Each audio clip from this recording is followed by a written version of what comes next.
Hello, everybody, and welcome. This is a supplemental recording because I had so much difficulty last week in attempting to record the level 2 information. Level 1 was okay, but I feel like it's not fair that level 2 keeps on not getting what they should be able to be getting. And also, I wanted to tell you more about some of my experiences going to visit Mount Shasta and interacting with the Agarthans, the inner earth beings. So I am doing this supplemental recording. No one else is on the video conference with me, but hopefully I'll be able to get through this and won't have an issue with my internet connection. So I'll tell you first. Last week I drove up. Mount Shasta is far from where I live, but I am certainly within the penumbra of its influence. And I came from Woodstock, where there is also a vortex mountain, Mount Overlook. And Mount Overlook is where I would go on each solstice and equinox in order to plant my seed, my world seed. And this is what you put your thoughts and hopes and dreams and expectations and wishes and desires for the future.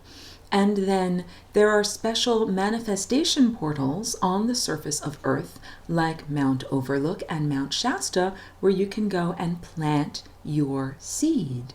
And from that seed is the experience of your daily life emanates from that seed.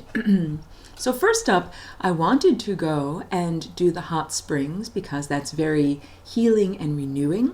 So I went to the hot springs that is in Weed, very close to Shasta, and I brought my crystal ball. This is Sphera over here. I brought her along with me.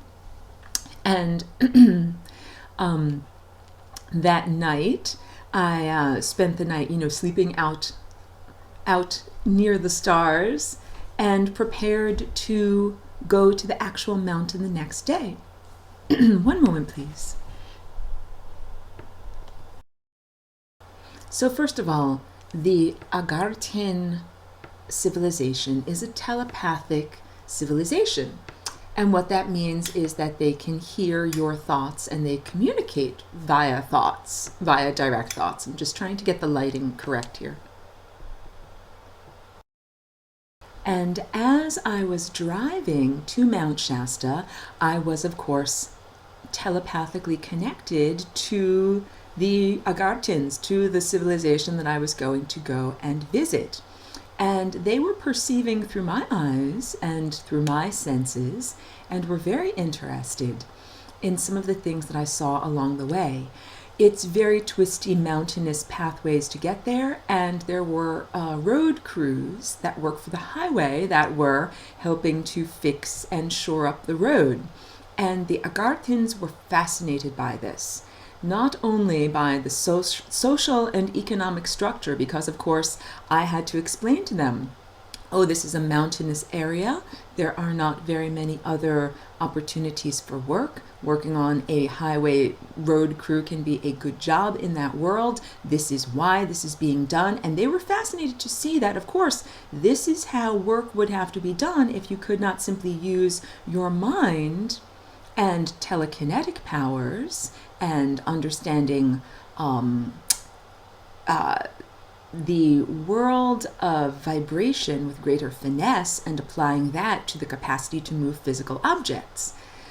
Understanding vibration with greater finesse allows the Agarthans to move things with their minds or with their voices and affect the physical structure of a body with the voice or vibration. So to them, the idea of like physically cutting open the skin and opening it up in order to go into some organ and heal things is just unimaginable. So they were very fascinated to perceive how roads are made on the surface and even the necessity of roads. And there were many times when I remembered back to experiences in Atlantis and what the culture was like there. So one of the things that I remembered or reverberated back to was the way that we got around then. Things were very much like a cultivated garden. And instead of having roads, there were grassy areas or pathways.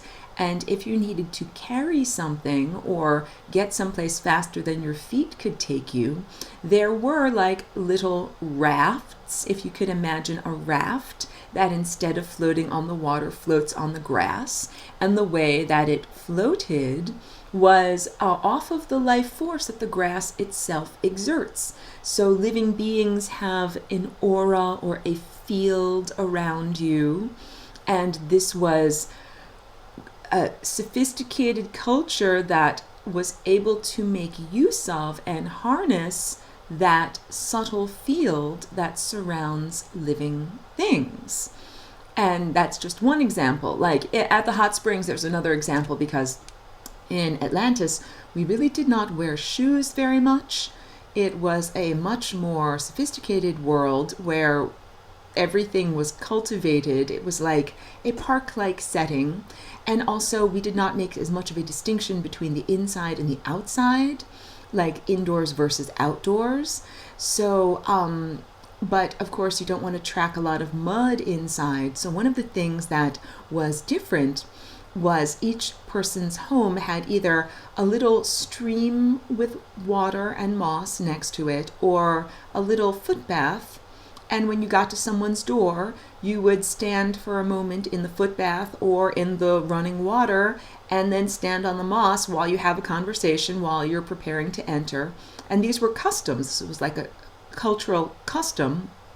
And this is also part of like acclimating your energy from being the outside to being in the inside. And this similar practice was being used at the hot springs in Weed, where after you go into one of these outdoor plunges, you walk through sand for traction, but your feet get all sandy. So then before you enter into the main bathhouse, you step into a little tub of water and then step onto a little mat and then walk across some wood and then step into another tub of water and step onto another little mat and wipe off your feet, and then you end up walking inside. So what I'm trying to get you to understand is that in the actual area around Mount Shasta, there are certain cultural practices that the inhabitants may or may not be consciously upholding experiences or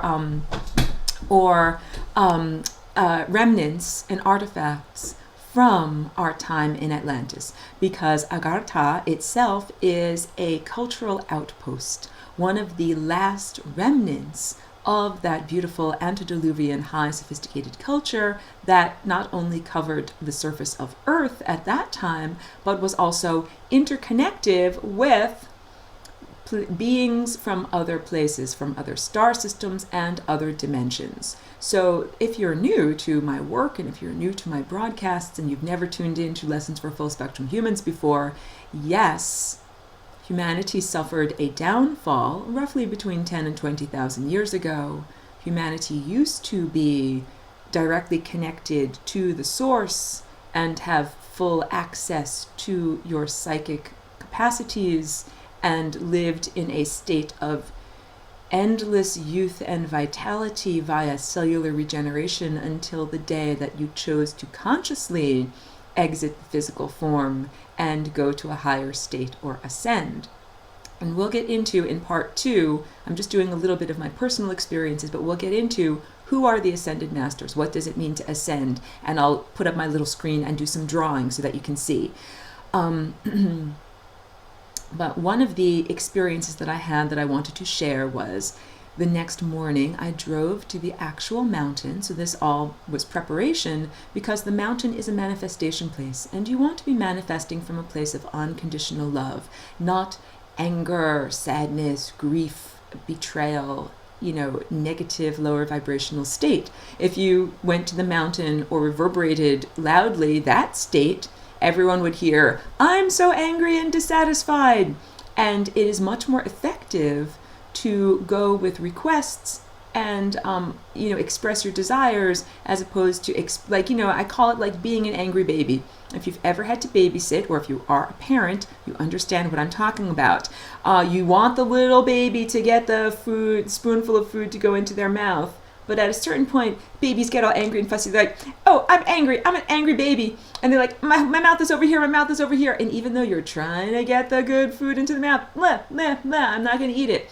And it can be that way also when you go to a manifestation point. If you are feeling like the angry, fussy baby, like, I don't have this and I don't have this and this isn't right in my life and this isn't right in my life. It's like the universe is trying to give you a spoonful of yummy food, but you're like, I'm angry, I'm fussy, I can't take that food right now. So that's the whole point of doing the purification first. The hot springs and the sauna help us to release sorrow so that when we go to the actual mountain, the mind is clear. And this is very analogous to what I experienced when I was back in Woodstock. There was a long road that one drove up the mountain, and when I would be driving up the mountain, I would have tons of internal dialogue and many complaints and talking all about my life situation to the universe.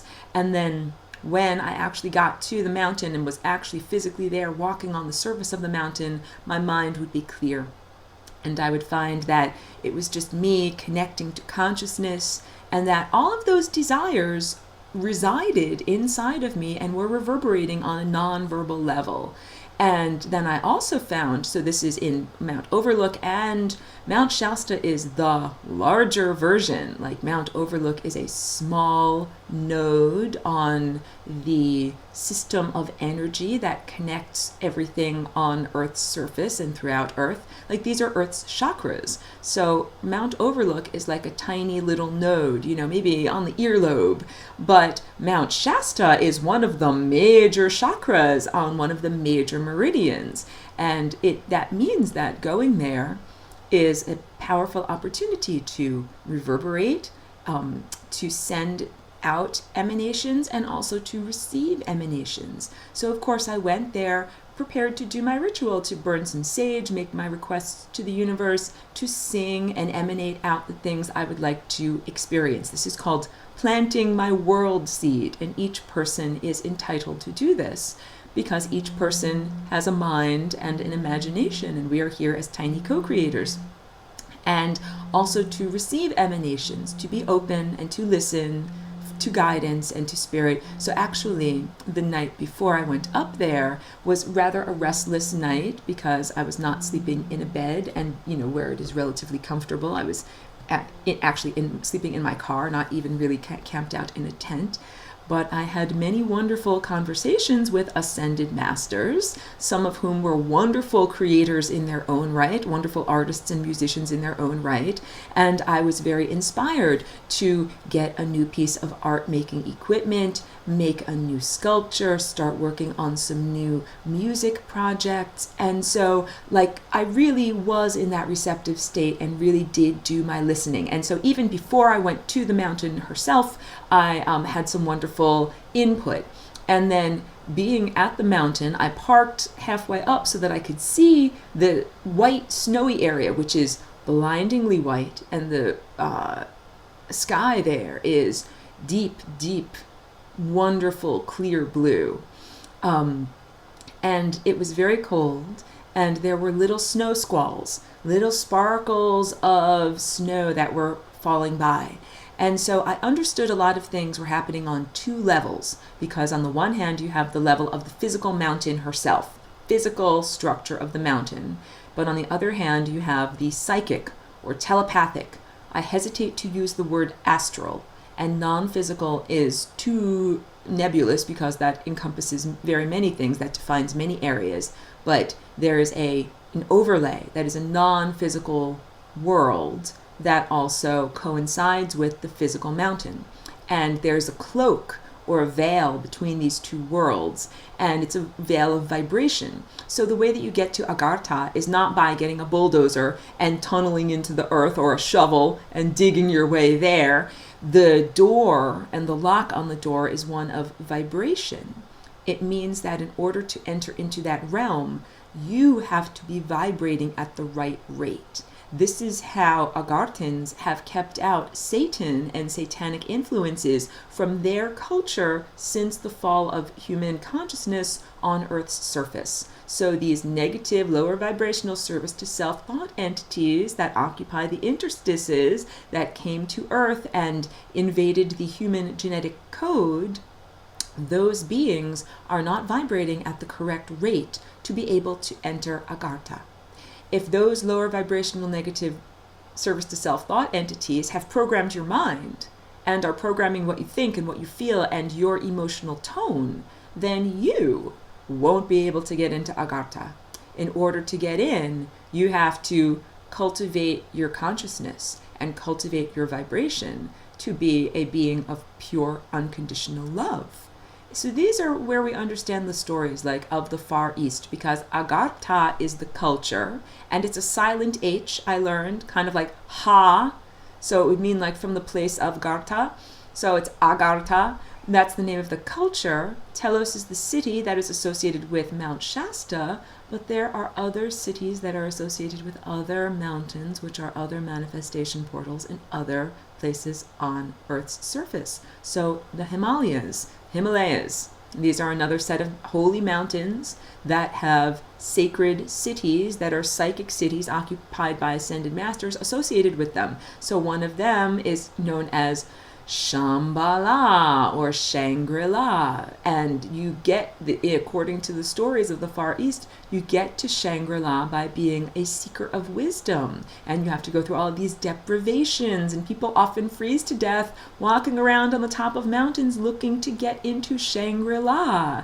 You get in by cultivating your vibration, by keeping out all of the satanic negative thought entities that want to get into you and make you emit anger and grief and sadness and sorrow, and instead you cultivate unconditional love, peace, and harmony. I'm holding my hands here because this is the level of the heart, and we cultivate these emotions and higher. And it is necessary to cultivate those emotions because when you go to one of these manifestation portals, you will be manifesting what's inside of you. If you are filled with fear, you will manifest your fear. And this is what humans have been programmed to do since humanity was cut off from the source about 10 or 12,000 years ago. Humans have been programmed with fear, and humans have been programmed to manifest or emanate fear from their imaginations. And this is how we can understand the world that we see around us, an economic system that is really based in fear.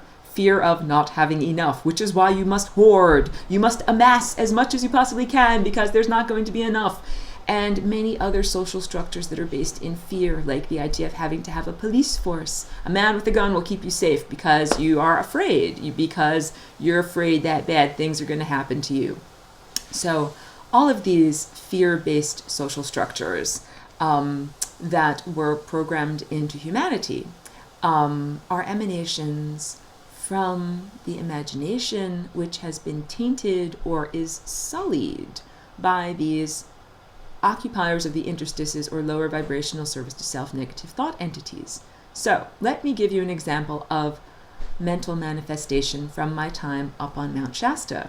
It was cold, snow squalls were sparkling by, and the point of me telling you about the snow squalls is the snow and the mist and the cloud structures up there is one of the veils that hides what's going on the non-physical, pure energetic, psychic world level from the physical, flesh, third dimensional level. So if you're only looking with your physical eyes, you will only see a physical mountain. And there are often clouds that go across the mountain's face. You can't see the mountain at all. And these clouds, water crystals or snow crystals, are consciousness.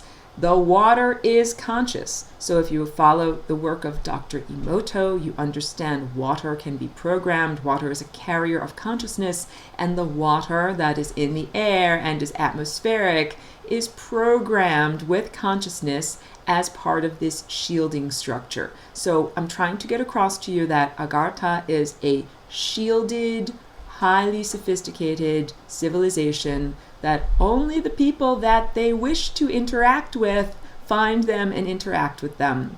And the negative lower vibrational thought entities, the creeps can't find them. And exploiters also cannot find them, all right?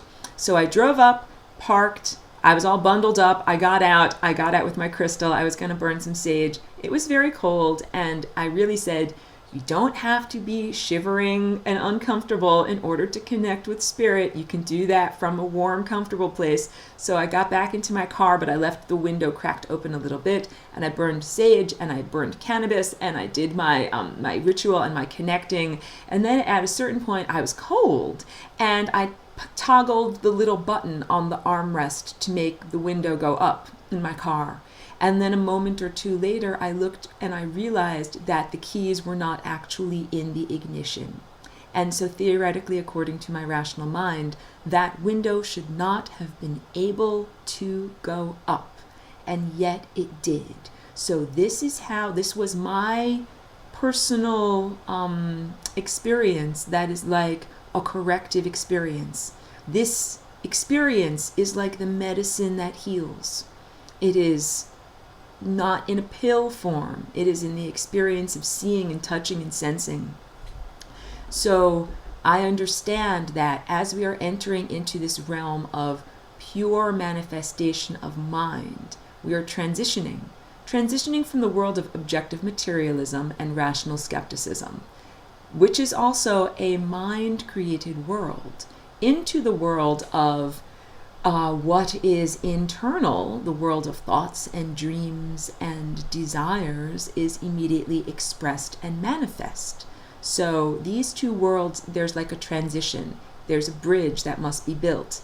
And the bridge is, how do we fool the rational mind, the satanic mind, the mind that was programmed in by these lower vibrational occupiers of the interstices with hacks, with open vulnerabilities so that they could get in and control it.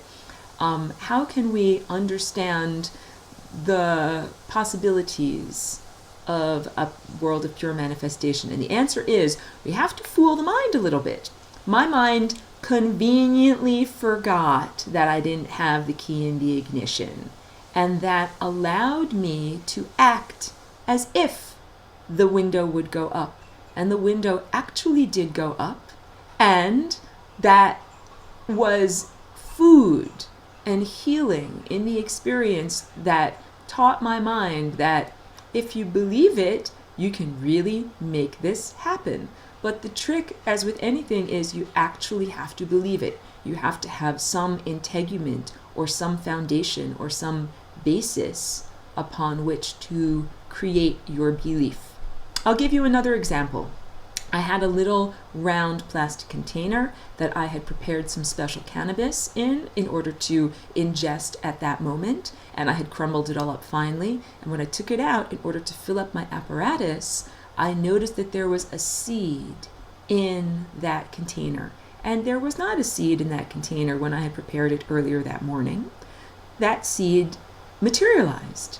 And the Agarthans told me, that seed is medicine for you. Like, that is personalized for you. And it doesn't take away from any of the specialness for me to tell you this.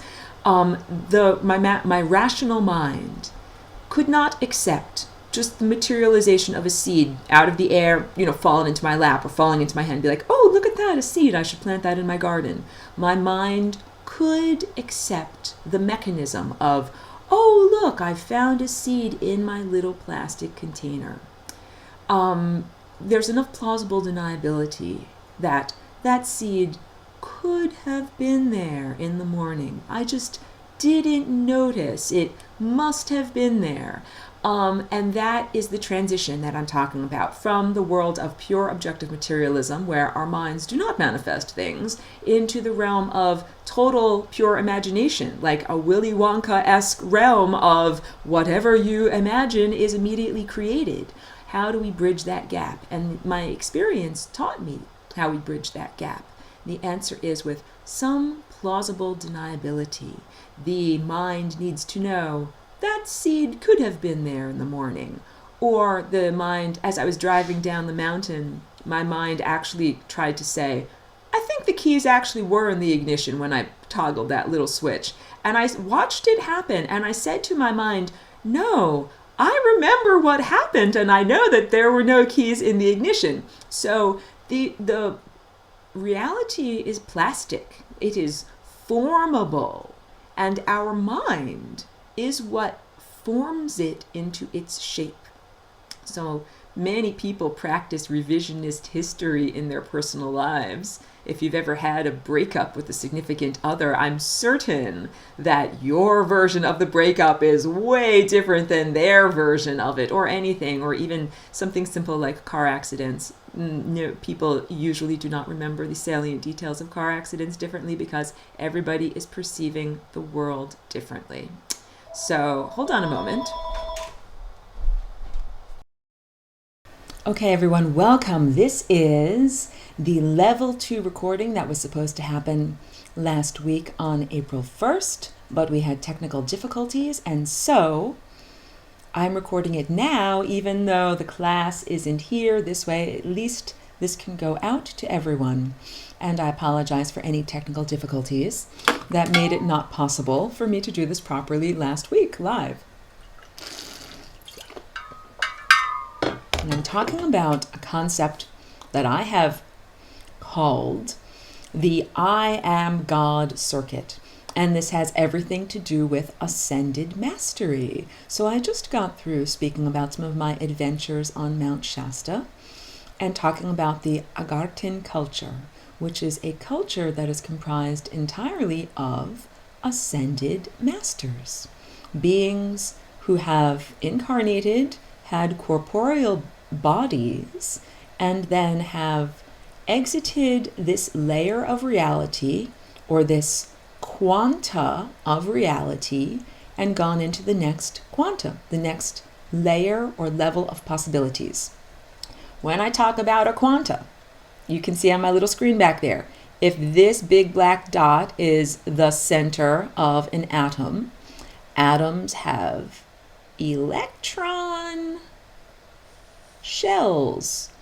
And each one of these, this is like a cross section of this diagram, each one of these spherical shells is where an electron lives. It's like saying we don't know exactly where it lives. It's somewhere in this vicinity.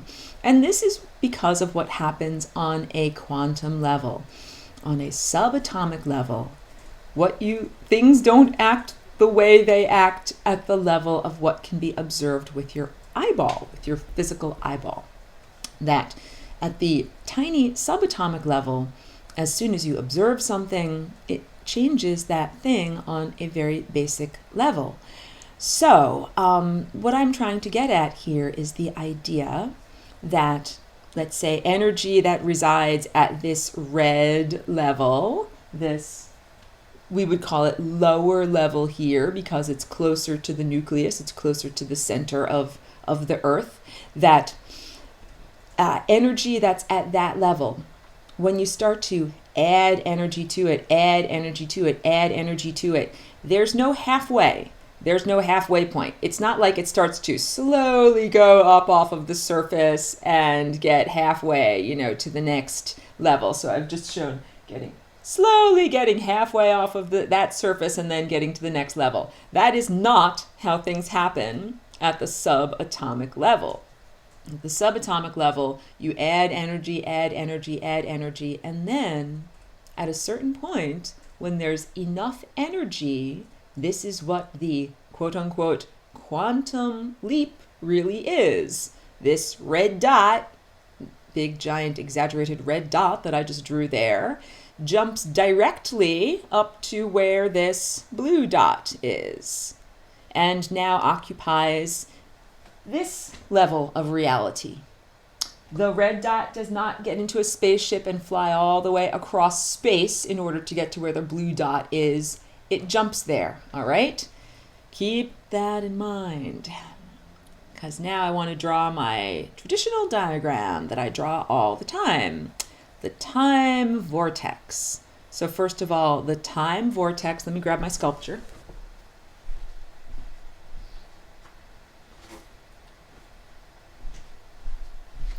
is the lower half of one of these. If you look at this physical depiction, this area right here is what I just drew back here. All right? This is analogous to this. And this, that little thing that I'm pointing to in there, and that little dot that I'm drawing back there on my fuzzy board that you can't really see that well, is the singularity. That is the wormhole. That is how you exit this level of reality. And this level of reality, this time cone that I am drawing back here, contains all of the possibilities and probabilities of your particular incarnational existence. When I say possibilities and probabilities, Aurora, what do you mean? So first of all, I'm drawing that central timeline, that central core timeline. That is the timeline of ascended mastery. That is the path of least likelihood. I need to drink a little water. It is the path of least likelihood because there's only one.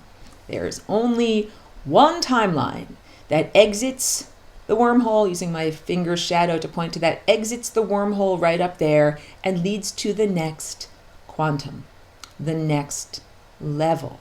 All right? So if this red dot is a ball of awareness, and we have just drawn that right over here, that ball of awareness needs to go through all of the endless iterations and fill up all of this space and experience all of these timelines before it gets to that central timeline. In much the same way that an old-fashioned analog record, like a record player, has one big long spiral groove made up of many, many songs, so too, and I just drew that back there, that's a record with a spiral of songs on it. So too, in your incarnation within one life, you start out at the periphery. The periphery, there are many, many possibilities that are very likely, but none of them are the real you. So these are all the versions of you that died, you were miscarried before you were even brought to term. You died after one day. If you're an adult above age 18 and you're watching this, they're all of the versions of you that died. Like you fell off your tricycle when you were 3, got eaten by a goat when you were 2. Like all of those far outliers, that's all, I'm just going to highlight, that's all that red stuff in the periphery. And you are just now beginning to spiral inward and achieve alignment with that core possibility, that central timeline that goes up there to infinity. That's why I draw that figure 8 on its side as a form of infinity. This is all shorthand, just so that you can understand that this is the journey of your consciousness within just one lifetime. And it gets more complex than that because you notice that this is the chakra structure. This is the shape of a chakra. You have at least 7 of these associated with your physical form. And each one of these has 1, 2, 3, 4 of these time vortexes associated with it. And then there's an additional 2, one here. Ooh, I'm an implied vortex. And one back here. I'm an implied vortex. 2 implied vortexes that exist in negative space. And that's just one layer of one chakra. And each chakra is comprised of 7 layers. So what that means is each chakra on your body is comprised of many corporeal existences. Many experiencers are all tied together in one chakra. And within that one chakra, there are at least 7 sub-layers. So this means that your personal life experience and the alignment of your personal chakras becomes a group effort. You are not just one lone singer. You are part of a band. You're actually part of a symphony of many, many people that are all playing. And the musical score is that of God consciousness, all right? The great conductor, and the music itself is God.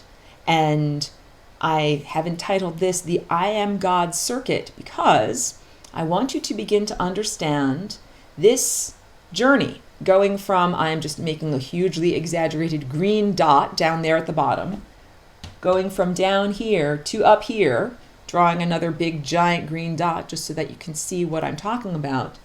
This journey going from here to up here, I call that the I Am God Circuit, and it is analogous to, in your neurons, a neural impulse jumping the synaptic cleft. So now let me draw a little bit of something over here so you can see what I'm talking about. If this is a big giant exaggerated neuron, and this is another big giant exaggerated neuron, okay? And this is, the axon, that long, like the telephone wire, okay? And these are the ends where the neurons connect. And this area in between that I'm highlighting in black, that area in between those neurons is known as the synaptic cleft. It is a gap, and it's literally a gap, like a spark plug in your car. And it acts very similar to a spark plug in that impulses jump from one side to the other side, but the impulses are not like a spark of energy. They are chemical. These are chemical impulses, drawing little blue dots from this one neuron over here. Those little blue dots, I hope you can see them. They go across the synaptic cleft, and then they hit the other little neuron over there. And that is how thought impulses are transmitted. This is how pain impulses are transmitted. This is the neurological structure of your biological body. This is how this works, okay? And I have a picture of the galaxy over here. This is not something that I drew, but I have this as a picture here so that you can get an idea. This is the galaxy if you were looking at it edge on. Like, the galaxy is actually shaped like a spiral, like a big flat dinner plate, but right now we're looking at it edge on, like it's a frisbee, right? So these would be all of the various arms of stars of the galaxy spinning out and about. And I have said before in this class that the galaxy is analogous to the neurons, the physical biological structure of a very, very large entity. And the entity within which we are living is actually experiencing some internal conflict. It's like having epilepsy. It is like one area of the brain is firing like this, and the other area of the brain is firing like this, and when they come together, there's not necessarily harmony. We are supposed to be harmonious. We are supposed to be like great musicians that are all playing within the same symphony, and our notes mesh in a happy way. That's what harmony means. Notes that mesh together in a happy way. The composer of the great musical score that we are experiencing and the conductor, so both the author who has written this and the guide that is guiding our performance and experience of this is God, is this larger overarching entity within which our entire life structure is like one neuron's leap. During your day, in your own mind, in your own consciousness, you have billions of these neuronal leaps at every moment. Your brain is constantly having all of these lovely little gaps jumped. This is what causes thought, all right? And this is the same at the galactic level. In the spiral of your time vortex over here, so as your awareness is starting out at the periphery, here's a circle, at the periphery and circulating inward, and you can see this is actually carved out as you circulate inward. It's just like An infinitely heavy bowling ball has been placed on the infinitely stretchy fabric of the universe and has stretched it infinitely in. And now you're a little ping pong ball or a little ball bearing that is circulating in like that, like that, like that. So what we understand that this is similar to the movie Groundhog's Day, all of these endless iterations of our life when we finally make it to that wormhole. And this is after going through so many different timelines, so many different possibilities. It's like the choose your own adventure novel of your life. If you choose to open the door, turn to page 26. If you choose not to open the door, turn to page 48. And think of the myriad of choices that you make in your life. These choices are what drives the steering wheel of your consciousness to experience one timeline over another. And that is the process of focusing your awareness onto one particular timeline. And if you're doing it right, the timeline that you're focusing your awareness onto is the core timeline, the path of least likelihood, the only one of the timelines that exits this level of reality, this shell of electrons around the nucleus, and allows you to get to the next quantum, the next level, the next shell of possibilities. The Agarthans are beings who have all made that leap. And Agartha is the next neuron, all right? We have all leapt from here over to here, and that is the next level. So I call this the I am God circuit, because you go through all of these iterations, all of these life possibilities, just like Groundhog's Day, dying and circulating back to the beginning and trying it again, and dying and circulating back to the beginning and trying it again. You go through all of this process of refinement in order to have that one crucial moment of coming together and make that spark of understanding. And when that spark of understanding happens, you as an individual understand, I am God. You identify with this, the overarching galactic-sized entity. You say, I am God. I am that entity. And think about this. Within your own mind, billions of times a day, these little sparks happen, and this level of understanding happens. And billions of times a day within the mind of God, beings ascend. Beings go from living and occupying one level, one shell of possibilities, to the next shell of possibilities. And that is the mind of God becoming aware of itself. So I'm going to just wrap that up. That's the main concept that I wanted to bring about.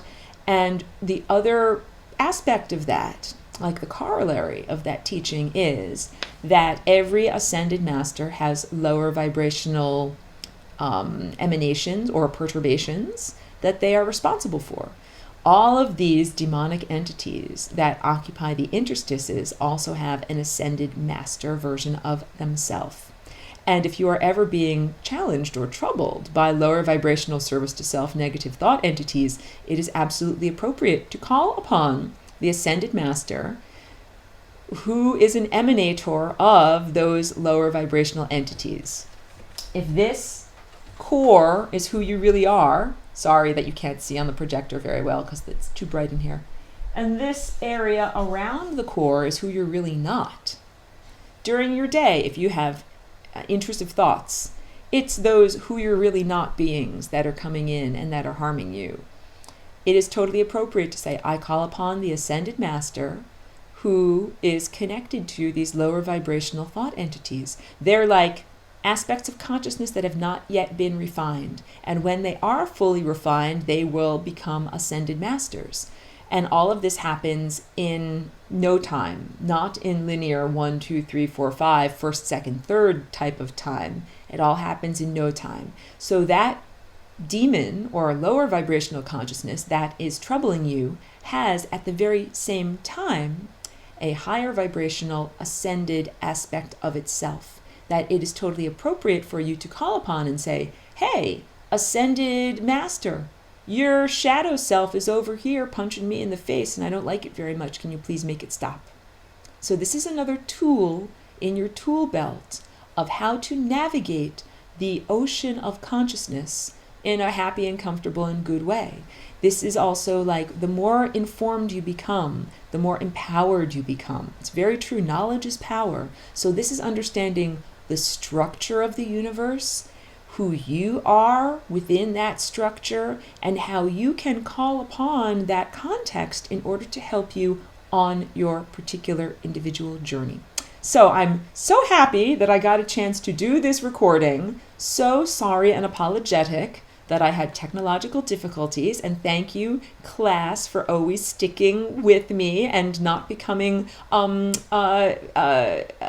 agitated that the technology was harming us. And know that we will always connect even if the technology gives us a little bit of trouble.